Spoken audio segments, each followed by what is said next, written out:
పట్టణ పేదరిక నిర్మూలన సంస్థలో పనిచేస్తున్నటువంటి ఆర్పీలకు గత 5 నెలలుగా వేతనాలు అందడం లేదని చెప్పి ఇప్పటికే పులివెందుల, ఎర్రగుంట్ల ప్రాంతాల్లో ఆర్పీలు అక్కడ పోయి వినతిపత్రాలు ఆందోళన కార్యక్రమాలు నిర్వహించారు.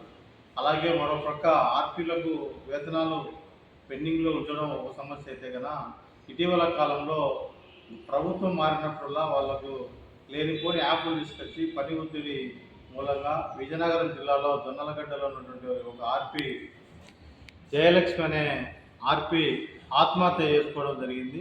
ప్రధాన కారణం ఏంటంటే కనుక ఈరోజు ఆమె పని ఒత్తిడి మూలంగానే నేను సూసైడ్ చేసుకున్నా అని చెప్పి వాళ్ళ కుటుంబ సభ్యులు వచ్చి అక్కడ ఆందోళన కార్యక్రమాలు కూడా నిర్వహించడం జరిగింది.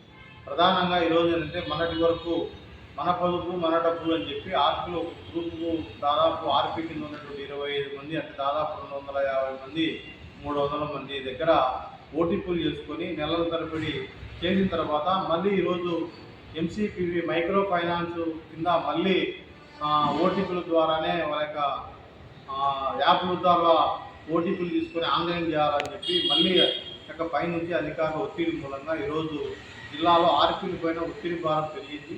మరోపక్క గవర్నమెంట్ ఇచ్చేటువంటి వేతనం కూడా 8,000 రూపాయలు ఇస్తామని చెప్పినారు. జిల్లాలో ఏ ఒక్కరికి అందడం లేదు.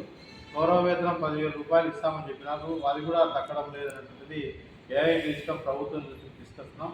తక్షణం వాళ్ళకి ఇవ్వాల్సినటువంటి పెండింగ్లో ఉన్నటువంటి వేతనాలు ఇచ్చి లేనిపోని యాప్ల ద్వారా పని భారం తగ్గించాలని చెప్పి ఏఐటీసీగా మరి రాష్ట్ర ప్రభుత్వాన్ని డిమాండ్ చేస్తున్నాం.